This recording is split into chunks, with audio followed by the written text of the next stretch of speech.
when all of your tiredness should have disappeared by now, I hope, if you've rested and you're starting to get into the routine of the retreat, and the weather has been perfect because it's been nice and cool, and that sort of freezes your brain so it can't sort of think so much.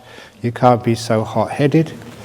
Actually, that's one of the terms which the Buddha used for an enlightened being, is Siti Bhutto, which means achieved coolness. So you may have achieved coolness in your body already, but maybe not so much in your head yet.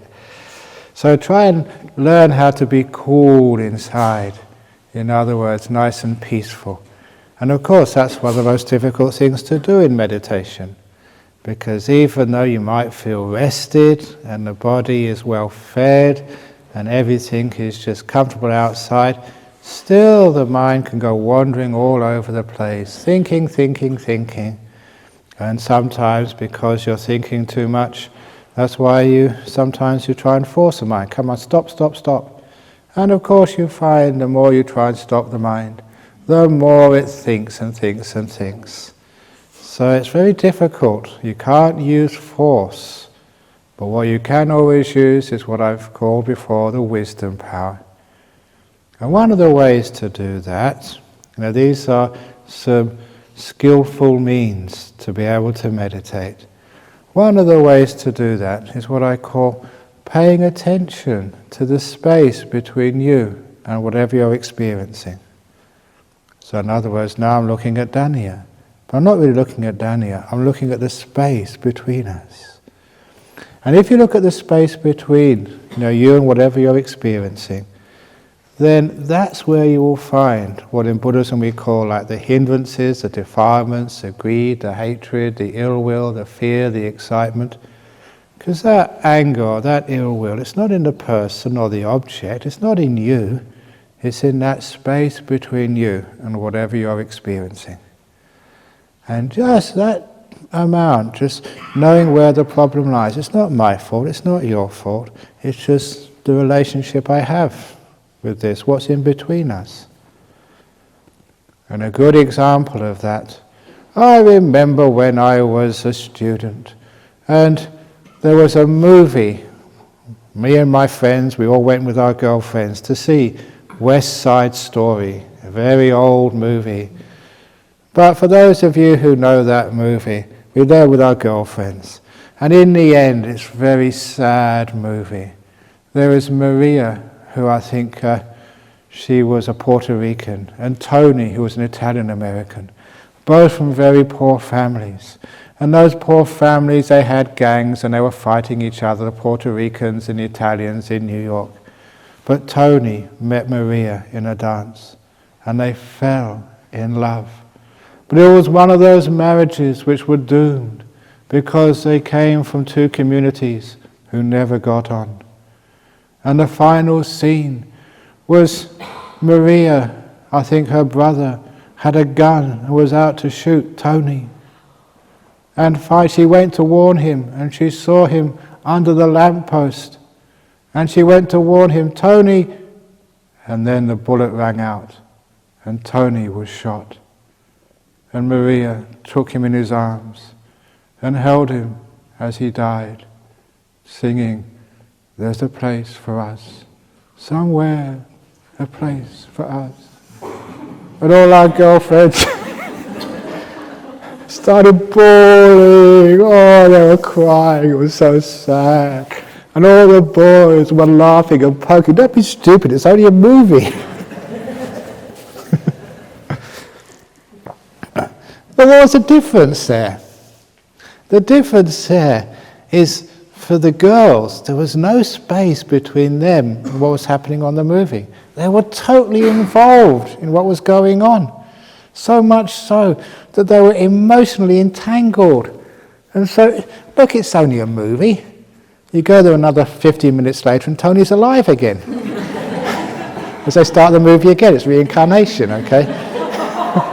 But why get so sad? Well, it really started to teach me about just using that as a simile for like meditation and life. We get entangled, with the world outside, with all those objects, which we see. We forget that there is actually a space between us and that movie. There is actually a distance between you, the observer, and the thoughts, or the emotions, or whatever it is. If you find that space between you and what you're experiencing, then you have all the freedom in the world to put in that space between you and what you're experiencing. This beautiful peace, kindness, compassion. So I sometimes do that, and maybe have an ache in your legs. The ache in the legs, and here's me looking at it, and I put beautiful compassion between me and that pain. So then I look at that pain with compassion. There you are, poor knee, you'll be okay. Ajahn Brahm loves you. Don't need to be afraid. You'll be okay. And then a lot of the pain disappears. Or sometimes I look at my baked beans in the morning on toast, which Daniel makes me, and instead of putting, oh, that looks nice, I put, this is all going to come out the other end looking brown. Because it's true, whatever you eat, what comes out the other end must be in your food somewhere. Because it doesn't come from nowhere, your feces.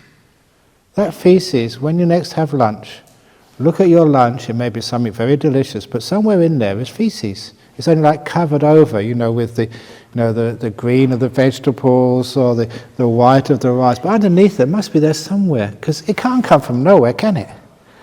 So you look at your food, and where is that? It's in there somewhere.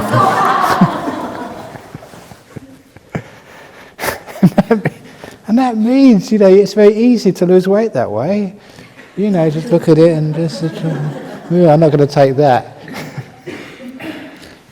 So it's a way, when you put things like that between you and what you're doing, it's sort of, you can change the whole ball game. So especially when you're meditating, what are you aware of? And don't just be aware of, say, your breath or your body. Also be aware of what's in between you and whatever you're experiencing. So, for example, say you're really dull and sleepy. There's nothing wrong with being sleepy. It's just nature. But what is really important is what's between you and that sleepiness. Are you embarrassed? Have you got ill will? I don't want to be sleepy. I want to be awake. I've slept all day. I want to meditate now. What are you putting in between your mindfulness and the object of your mindfulness? Or rather, the observer and the object of observation. And that's where meditation works. So when I do my meditation, it doesn't matter where I start off. I might be tired, I might be restless, I might be aching. Okay, I'm aching now. What's between me and that pain? And in that place I can put anything I like. I can put peace, I can put equanimity, I can put kindness, whatever I want. And I know if I put those beautiful qualities between me and the object, then whatever I look at gets softer and more peaceful. It's what I call making good meditation karma.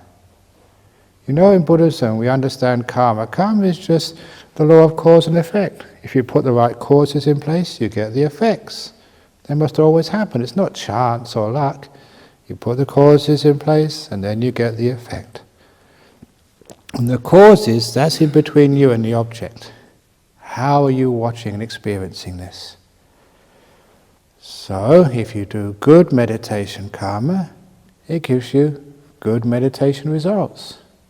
Bad meditation karma gives you bad meditation results. Now, what do I mean by that? If you put peace between you and your object, so there is the girls seeing Tony die. You just put peace in there. It's only a movie. It's interesting, but it's no big deal. And that means that you don't get emotionally upset. The trouble is, though, I mention that to people, they want to get emotionally upset. If you say it's like a tearjerker movie, people, they want to go there. There's one of our disciples, and she told me that her mother was a Chinese Thai. And once a week, this was maybe 50 years ago, once a week she would go to the movies, the Chinese movies. And every week when she came back from the movies, her eyes would be red. She'd be crying and crying and crying. Because apparently in the Chinese movies, it's all the same. The boy meets the girl, and somehow the boy gets drafted in the Imperial Army, or the other family, they don't agree with it. There's always problems. And in the end, they never have a happy ending. And you know that. I don't know if it's the same with the Chinese movies these days. Is it the same? Or are there happy endings now in Chinese movies? I don't know. But anyway, she said there are always unhappy endings. Never ever do the boy and girl ride off into the sunset happy ever after. No, never. It's always something gets in the way of their love. And so she would go to the movies every week, knowing she'd be crying her eyes out and very sad. And the daughter asked, what do you do that for? You've been crying all the time. She said, oh, but it's nice to cry. I like crying. Now that was actually quite fascinating when they said that. Why can't we let go? Why can't we put peace, kindness between us and what we're watching? It's because we don't want to. We like to suffer. We like to be emotionally aroused. We like to be excited. Whenever I tell people, I'll tell you a ghost story, people say, oh no, it's exciting, but please tell us. It's true, isn't it? Because that's what happens. What's a nice ghost story? I think I told this actually ghost story in Singapore recently. How many of you remember the story of the coffin ghost? Only one of you. I should really tell this at night time, but I might as well tell it now. Because this was a person over in, I think it was in England somewhere. And they went out one evening, and on the way back, the only way back home was actually to pass a cemetery. I don't know if you've been to some of these old cemeteries in England. They're very ancient and very, very spooky, especially at night time. And I don't know why it is, but the local councils, local governments, they always put lots of street lights in front of their houses, but when you go past the cemetery, there's very few street lights. It's very dark and gloomy. So he was walking home, and he was always scared, but it's very rare to see a ghost. He got halfway, almost there, but 3/4 of the way past the cemetery, that's when he heard the sound. Bump, bump, bump. Something was coming behind him. And of course, when that happens, you daren't look back, look around to see what was happening. Instead, you walk a little bit faster. And as he was walking faster, whatever it was coming behind him, bump, bump, bump, was also coming faster. And he couldn't help but turn around and look. You know what he saw? A coffin. A vertical casket. Bump, bump, bump, coming after him. That scared the hell out of him. No more walking. He ran as fast as he could. And as he was running, he could hear behind him, bump, bump, bump, bump, bump. And the coffin was actually catching up on him. And he got to his house, the front gate. He pushed the front gate and ran to the front door. And by the time he got to the door, he could hear the gate squeak open again, as the coffin was right behind him. Bump, bump, bump.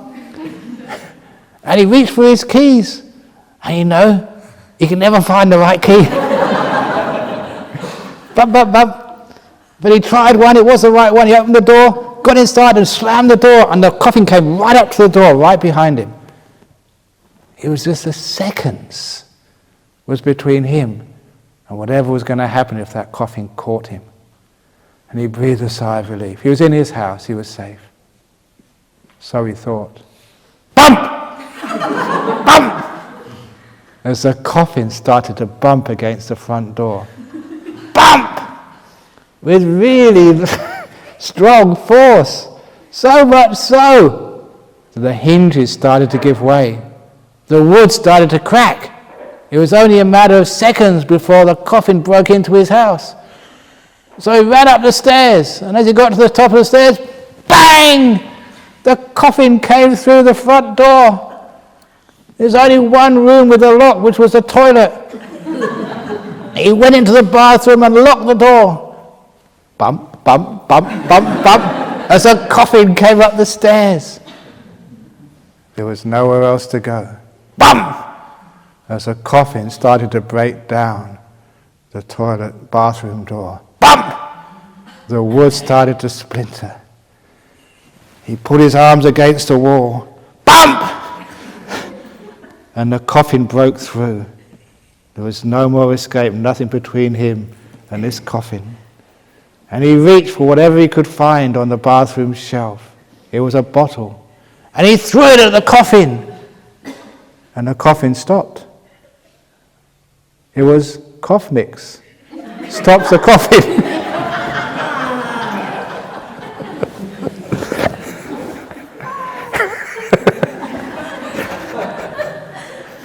Now, that was just an example. What I was saying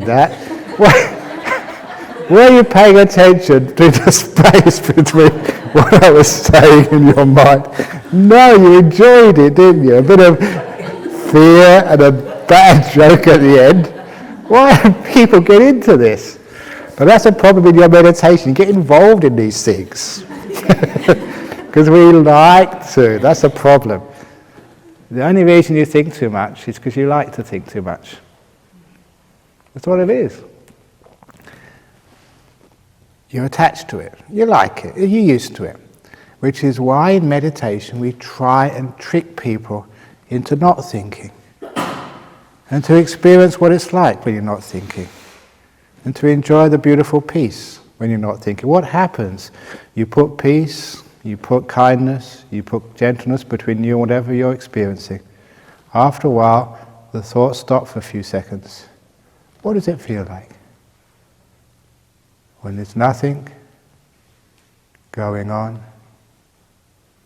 in your mind. It's very beautiful, isn't it? That's why I always point to people to the space between the words. Once you understand the results of doing good meditation karma, the beautiful results, it's only a matter of time. When you make more good meditation karma, you experience the fruit and you have more times of peace and silence. It is why that I always say there are 3 levels of every stage of meditation.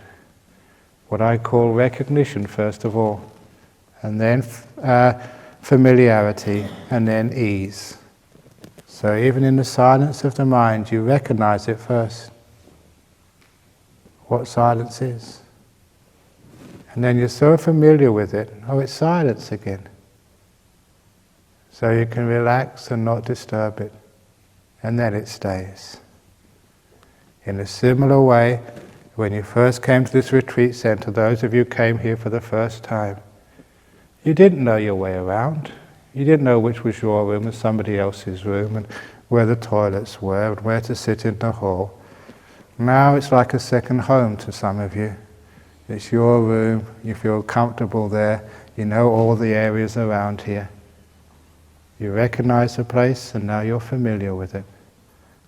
And then you get to the next stage, you're at ease, you can relax here. You can sleep well in your room, it's not strange anymore. And it's the same in meditation as well. First of all, you have to recognize what silence is. And soon you're familiar enough with it, you can relax in the silence. You don't need to disturb it. It's the same even with the breathing. You recognize what we mean by watching the breath. And then you can become familiar with it. It's my breath again. Then you're at ease with it. You can leave it alone, that's why it stays. Or even with the stages of the nimittas, when a beautiful light appears in the mind. Those of you who've had a nimitta, sometimes it goes very quickly. Why is that? Because it's hard enough to recognize. Many of you say, was that a nimitta? Was it not a nimitta? First of all, you recognize it. Then you become so familiar with it. Oh, it's just the old nimitta again. And then you can be at ease with it. Totally still with it, which means you don't interfere with it. You're even putting peace and kindness and gentleness between you and that nimitta. That's why it stays. But when there's any fear, excitement, not really knowing what's going on, if there's something like that between you and the object, you'll never be still. So all these distractions in meditation which we have, they can all be solved. Every one of them. You're going crazy, you're sort of dying, the worst things in the world have happened to you. Oh, okay, just make peace with it. Be kind, be gentle. And you can do that with anything. Even the worst pains. Oh, just be peaceful, be kind, be gentle. You're going crazy. Oh, it's okay. Be peaceful. It's all right to be crazy. It's not against the precepts. Be kind, be gentle. Open the door of your heart to it, no matter what it is. And then you find that's good meditation karma. You do actually get peaceful. It's something you can do no matter where you are, no matter what you're doing. Putting those beautiful qualities between you and the object you're watching. And that means you don't get involved with these things. If it's thoughts going on in the mind, they're just like clouds going through the sky. They come, they go, but you don't get involved because you put this space between you and those thoughts. And in that space put peace, put kindness, put gentleness. And they soon disappear. And when there's peace and silence, you just do kindness. You're at ease with that kindness. You don't try and control it. And that means whatever you're doing in meditation, you'll find because you put peace, kindness and gentleness between you and the object, you are making good meditation karma. And you'll find the mind slows down and stops and becomes very, very peaceful. And you become the passenger. You are not the driver. However, it happens that because of bad habits which we have, because of bad habits, we always tend to make the same mistake again and again and again. Which is why in meditation I teach what I call, it's a way of establishing mindfulness using my simile of the snake. The simile of the snake goes like this. Someone, when I was coming in here, saw I wasn't wearing sandals. I left my sandals by the office and walked here. There's a nice path, and it's not cold, because I told it was Upal. If you open my robe here, you can see there's a stamp in here, made in England, because we're used to we're used to cold weather, and so it's very nice to have a bit of freedom for your feet. You don't wear any sandals, and it's nice not wearing sandals. So. Even in Thailand, I was not wearing sandals. But there it was not just for comfort, it's because you didn't have sandals. They would get one pair and you try and fix them up when they broke, but there was no more sandals. We were very poor in Ajahn Chah's monastery in those days. So no sandals, you had to walk with bare feet through the jungle. And there was all of these creepy crawlies. And they didn't have good sight and they saw your big toe and they thought that was their dinner. Snakes, centipedes, ants, scorpions, all these things were crawling and seething through the jungle. And you had to walk without any protection. Worse than that we didn't even have any flashlights. Well, we had a flashlight, but no batteries. I remember taking my flashlight to Ajahn Chah. I said, look, I've got no batteries. And he said, I'm very sorry. It was really sad. He said, we haven't got any batteries. There's none left. They're all gone. We haven't got any.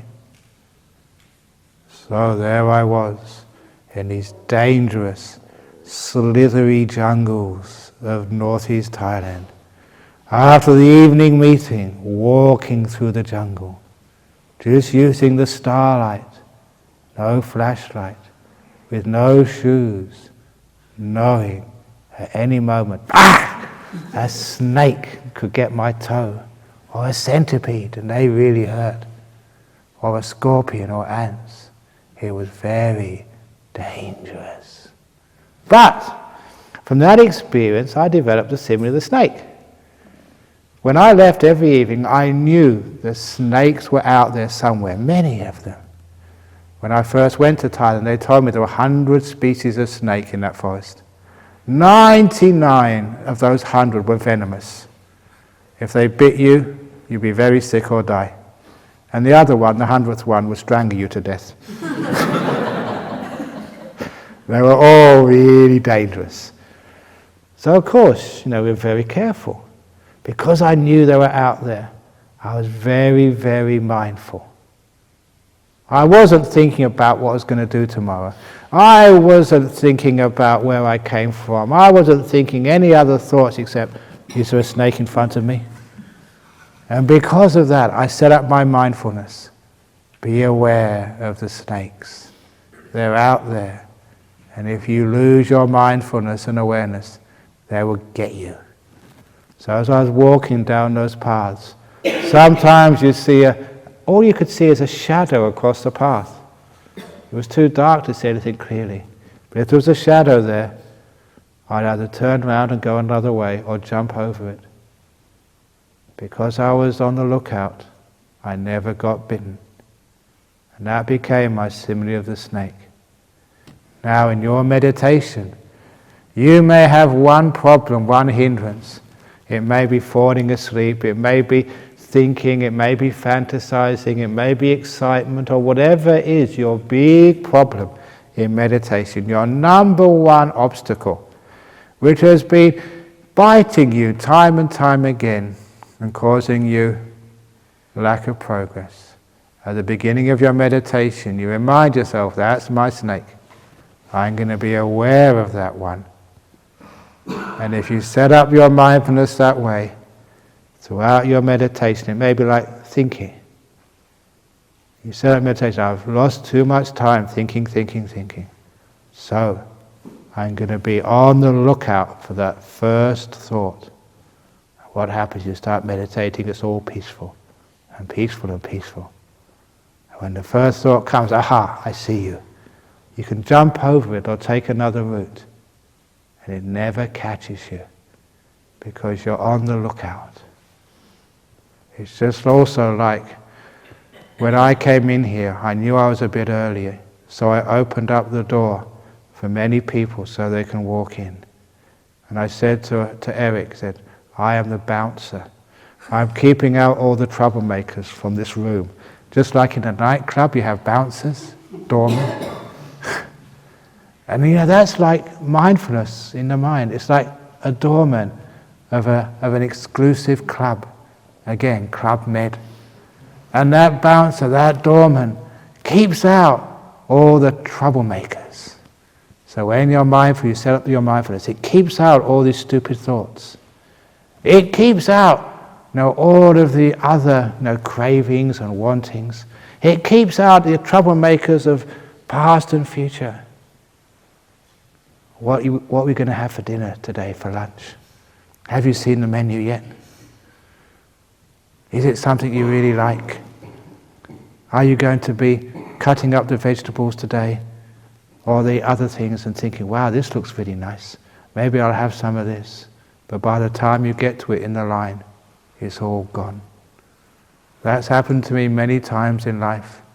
As soon as I've wanted something and really wanted it, it never comes to me. There was one occasion. Over in Thailand, monks were making the dye for their robes, and so they had to stay up all night. But because they were staying up all night, they were allowed to have some tea and coffee and sugar. No one else was. And because they were my friends, they would always look after me. And so when the bell, actually just before the bell went, I woke up early that morning, about 2:45. And I thought, it would be really nice to have a cup of tea, early in the morning. And I knew there was a cup of tea available at the dyeing shed where those monks were making the dye. And I thought, no, if I walk over there, that's craving. That's just giving in. So I walked over there. I just couldn't resist. And I remember, as I walked over there to get a cup of tea, I heard the bell. So it was just before 3 o'clock. And by the time I got to the dying shed, there was nobody there. They'd finished up, they cleaned up, and I thought, yeah, that's what happens when you have craving. You never get what you want. So from there I went straight to the meditation hall and started meditating. And then we did the chanting. And then afterwards, these monks who were at the dying shed, they said, Ajahn Brahm, where were you at 3 o'clock? And I said, I know exactly, I heard the bell. I was walking to the dying shed. I was going to get a cup of tea. They said, oh, that was such a great shame, because at 3 o'clock we were bringing tea to you. They came on a different path. If I'd have only waited, I'd have got one delivered to me. But because I went to go and get one, that's why I never did. And that taught me a lot. That happens so often in life. If I try and get it, if I try, it never comes. But if I sit there and wait, it comes to me. So I've known that so often in life, that these days, I just let go, it will come. And because of that, you learn just to let go of things. Put this peace, this kindness, this gentleness, and this patience between you and whatever you want. That's why I've told many of you, if you're trying to get peace in meditation, if you're trying to get the bliss better than sex, if you want nimittas and jhanas, you will never get it. Just like me walking to the shed trying to get my cup of tea. No, sit down and the tea will come to you. That's why last night in the question time, or was a question time before, people asked about getting a Buddhist airline. There is a Buddhist airline, and it's called meditation. All you need to do is to sit down in your seats and shut up.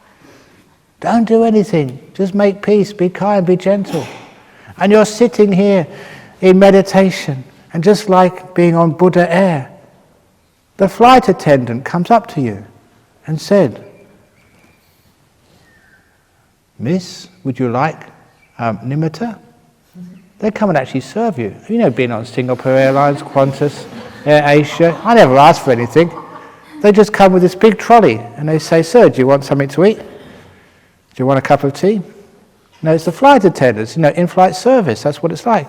But on Buddha Air, they don't offer, sort of free drinks or a meal. They offer nimitta. Do you like a nimitta this morning, madam? Okay, I'll take some of that. And the second course, they come up a bit later and they offer you first jhana. Oh, thank you very much. You're sitting there enjoying first jhana. And then they come up and disturb you. Oh, second jhana, sir? Oh yeah, I'll have some of that. And later on in the flight on Buddha Air, they come up in their trolley, offer stream reading, special offer, just this 1 month only, for our privileged passengers. And so you take some stream reading. Enlightenment, special offer. And up in first class, they also offer psychic powers as well.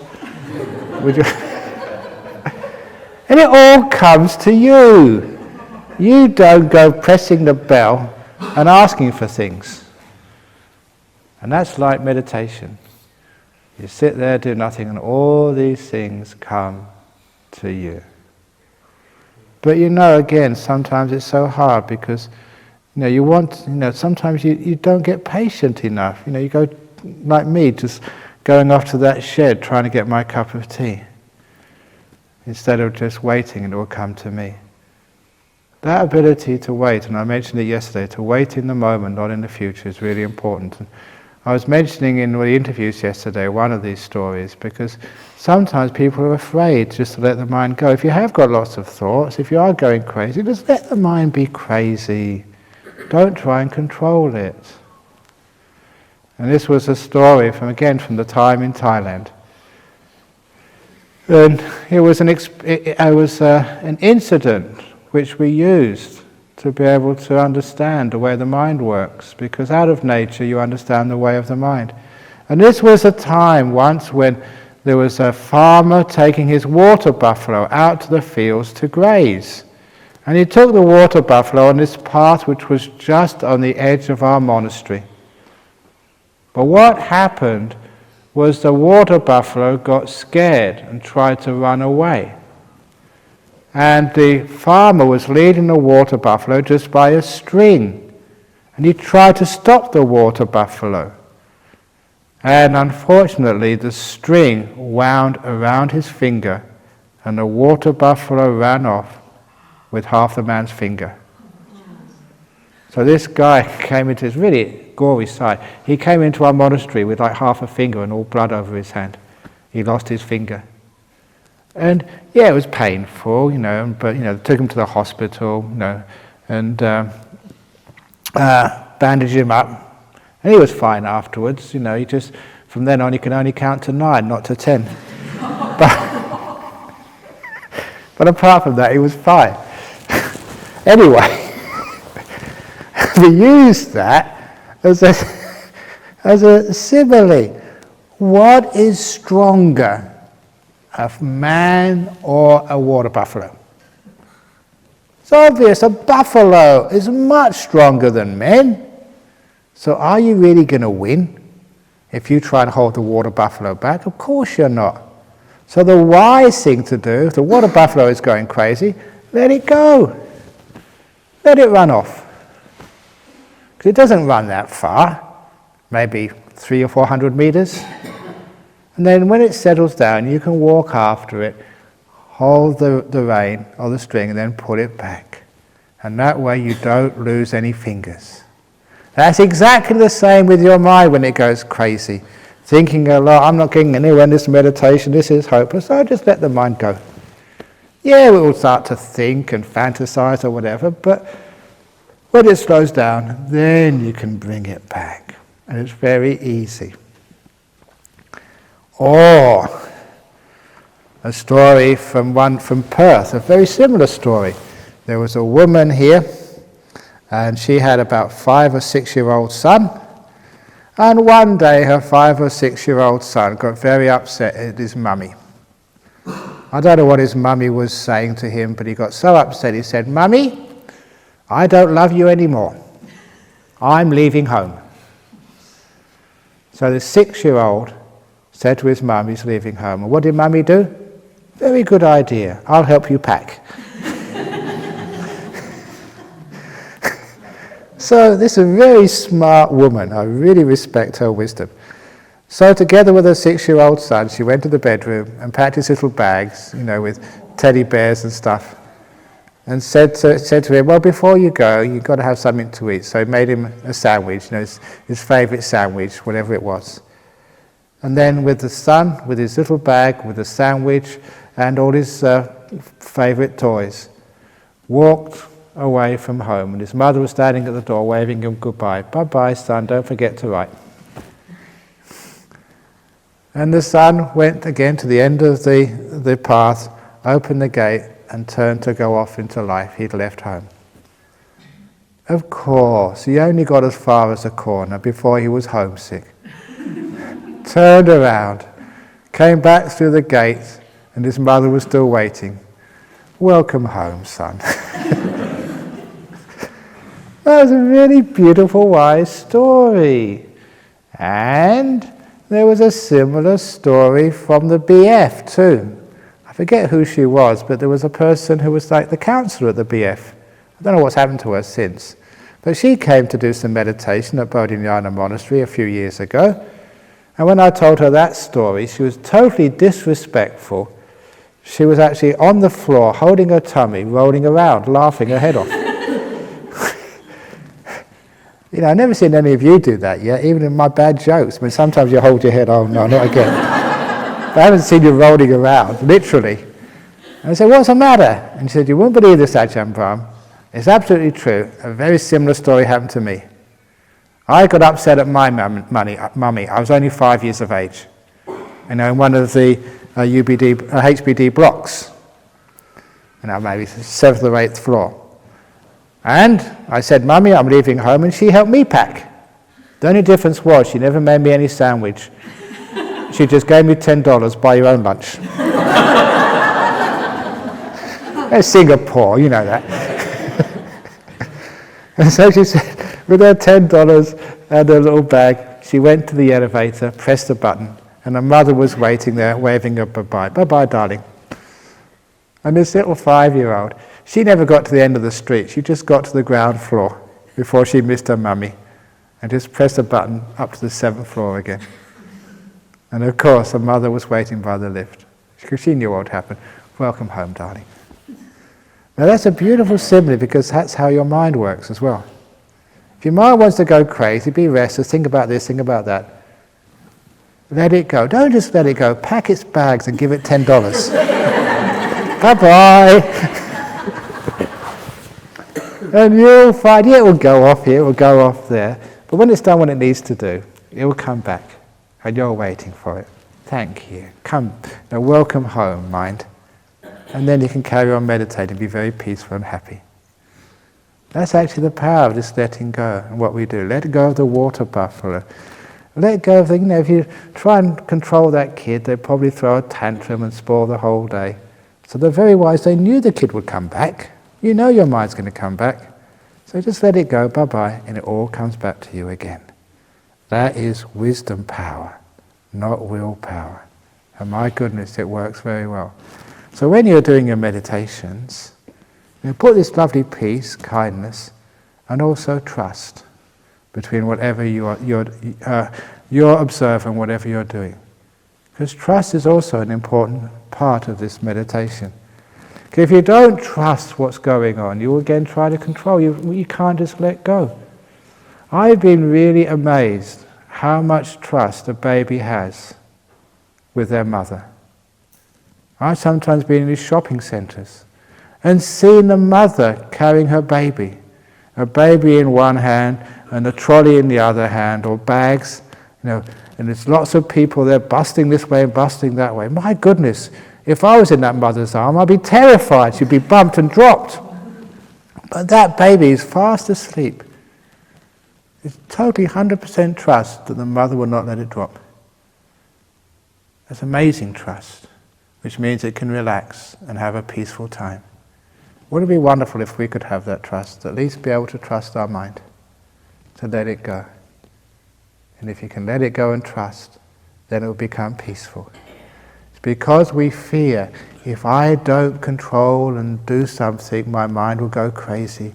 It will never become peaceful unless I do something. Because we don't trust letting go, that's why we think so much. So we trust in the silence. It was very windy this morning and the morning before. I don't know if you noticed that. You may have also noticed there's lots of birds around here. Where do the birds sleep at night? Do they sleep in the cottage? They sleep up in the trees. Imagine you went to bed up in those trees and the wind was blowing, swaying this way and that way. Would you be able to fall asleep? Or will you be afraid of falling off?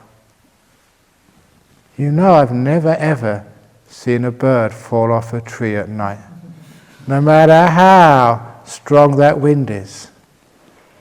And at first I thought, my goodness, when there's a strong wind at night and the trees are swaying, those birds must have no sleep at all. They have to be so mindful, put so much effort to hold on to the branches, otherwise they'd fall off. Until someone told me the opposite happens. When a bird roosts up in a tree and goes to sleep, the more it relaxes, the more its claws close up. Until when it's fully asleep, its claws are totally closed, gripping onto those branches, because that's the default state of a bird's claws. The more it relaxes, the more the claws close. That's why it's very stable.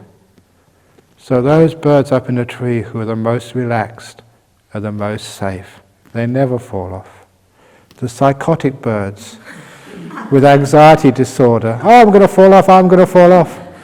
Those birds will never be able to relax, which is why they can never close their claws, which is why they keep falling off. So the only birds left are the Buddhist birds. The ones who can relax and be at peace. When people told me that story, it made so much sense. That's actually how we meditate as well. We think if we don't really focus, if we don't try and watch the breath, if we don't do our mantras, if we don't really try, then our meditation will go terrible, we'll fall off the tree.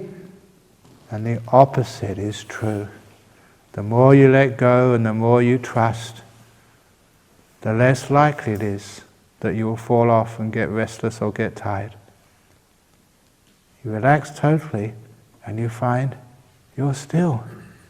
Just like the bird, you never fall off as long as you're fully relaxed. So in our meditation, we relax to the max. And then whatever we're aware of, it gets more and more peaceful, more and more still, more and more happy. We have a beautiful time. If the mind gets a bit restless, we just let it go. It will come back afterwards. But don't forget to give it $10 and pack its bags. And it'll always come back to you. And that way you know how you can deal with all these problems and defilements. And if there's any special problem, just like the fear of ghosts or fear of the forest or restlessness or sleepiness, if it really is a problem, remember the simile of the snake. Tell yourself, this is my big problem. I must be really careful about this one. And that's all you need to do. And then you'll find you'll see it before it can bite you. And you can always take a different path. And that way your meditation will get more and more peaceful, more and more still, and again, more and more happy. That's the path of meditation. So that's the talk for this morning. Now, are there any questions about the talk right now? There is one, my goodness. It's the first question that surprised me. I almost had a heart attack. Go on. I was just wondering about when you're really grieving or you're really sad, say someone you love's just died and things like that, like with meditation, how do you put space? That's right, because there it is, there's my emotion, and here's me. And I'm going to be at peace with this. Put peace between you and the emotion, so you allow yourself to cry. You allow yourself to be sad. So this allowance is actually putting peace, putting freedom between you and whatever you're experiencing. But if you do that, after a while, you're not so sad anymore. Because it's just a person dying. We all go eventually, and maybe it's a wonderful thing they've gone. And they don't have to put up with me anymore. Now they're free of me.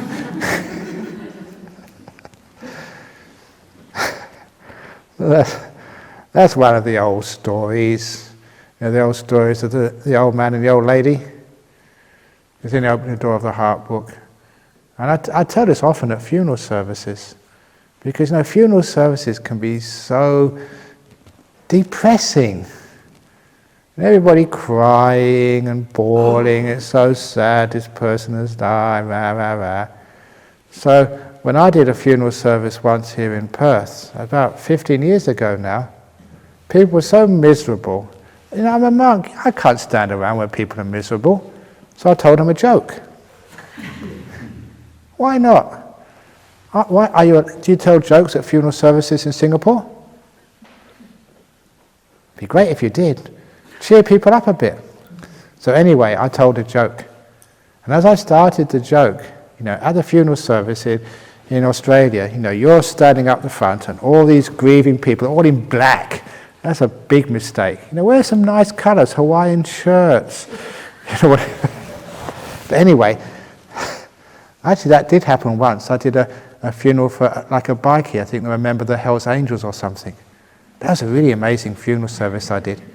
Because all these guys came in their leathers, the leather jackets, and all the girls, these are the girlfriends of these motorbike gangs, they came like they were dressed to go to a nightclub.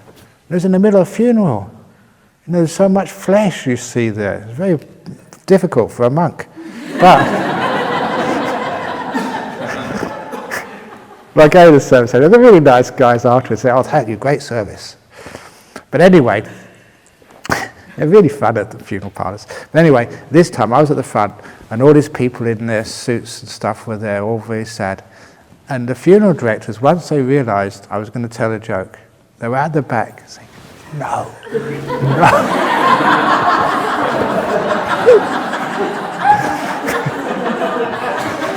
I always remember that.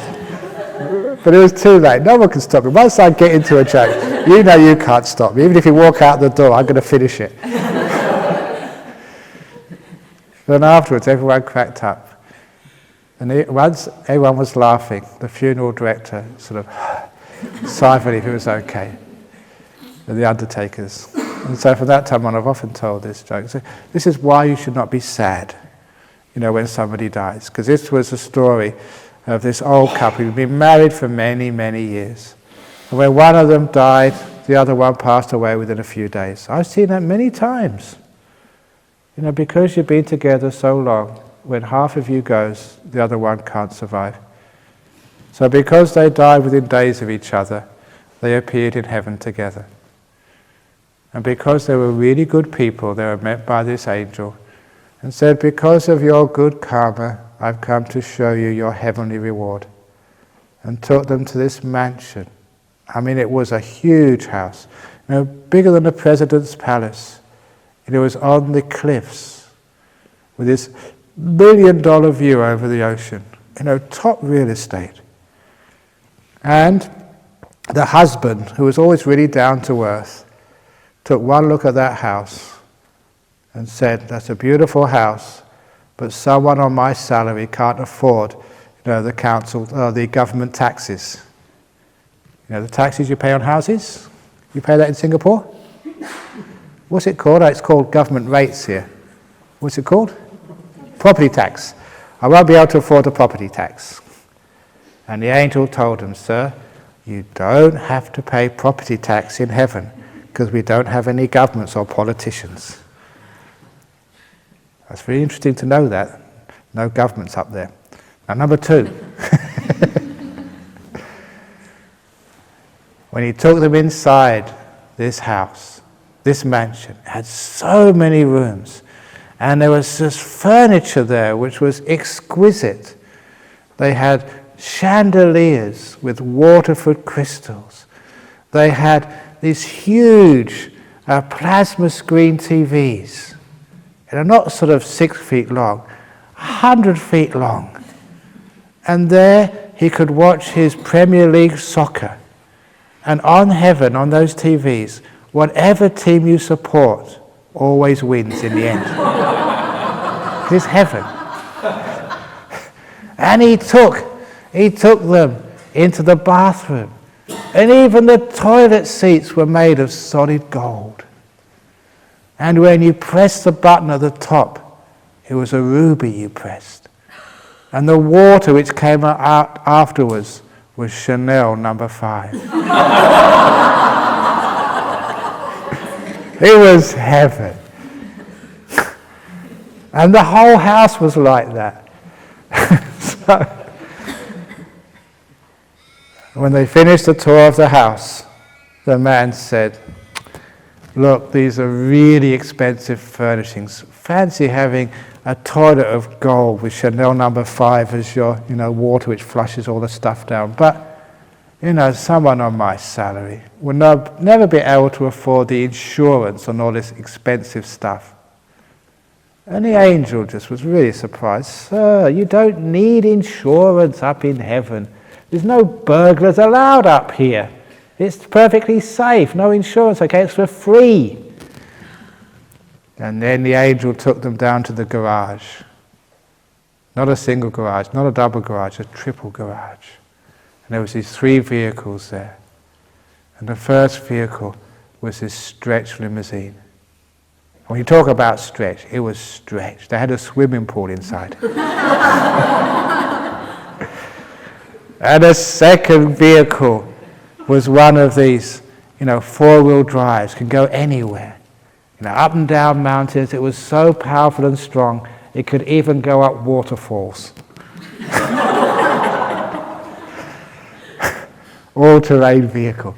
And the third car was the best of all. It was a Lamborghini sports car, limited edition. Guys, they always like sports cars. Maybe your husband has pored over the magazines and see these big, expensive sports cars. You can go 300 kilometers a second. But, actually, the speed of light or something, I don't know. But anyway, really fast. And he looked at that and said, look, what's the point of having a fast car? the police will keep fining you. You know, because what's the point of having a speed car, say in Singapore? Can you drive fast anywhere in Singapore? Even in Australia, you've got all these open spaces, but still 110 kilometers an hour is a maximum. If you go over that, you get fined, lose your license, and sometimes your car. It's a waste of time, he said. And then the angel said, "Sir, there's no police in heaven. There's no speed cameras. And you don't have to worry if you have an accident. You're already dead."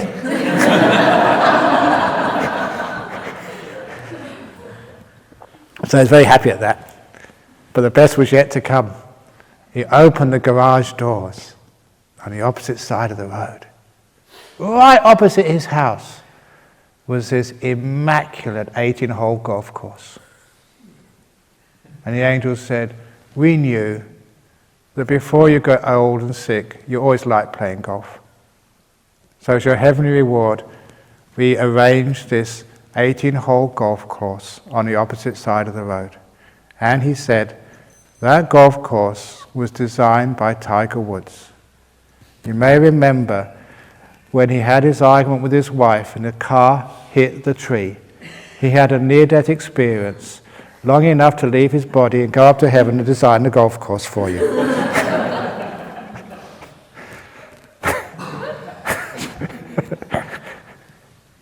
And he said, this is heavenly golf course.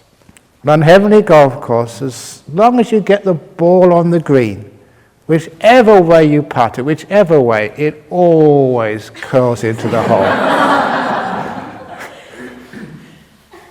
And he said, yeah, that's a beautiful golf course, and I always like playing golf, but look, there's a big country club. You know, even if I did get elected, I don't know important people. I'd never get elected to that club. And even if I did, I would never be able to afford the annual membership fee.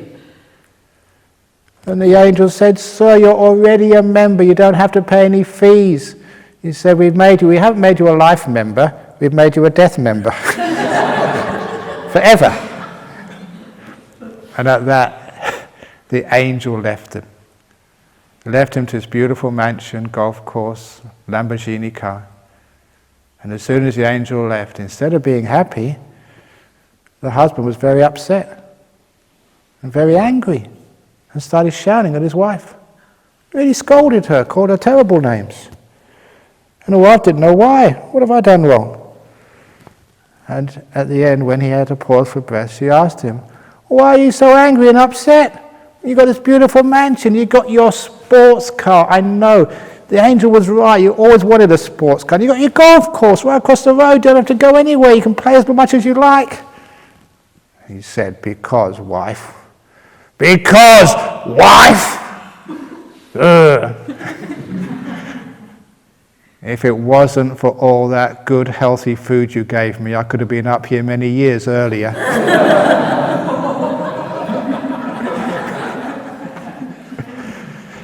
And the moral of that story is that when your loved one dies, whoopee!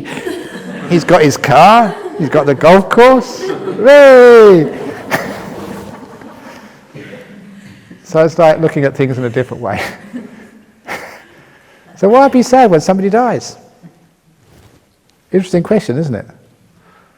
Because a lot of times, you know, those people who believe in life after death, you know, they're usually good people, they get good results afterwards. If they don't believe in life after death, they're finished, they're gone. What's the problem? So I tell that story in that way, use wisdom, power, and you never get sad when somebody dies. Whoopee! Here comes my golf course. Okay, anyway, that was just a little bit of a story to make things interesting. Any other questions, please tell them on the piece of the paper, and we'll answer them this evening.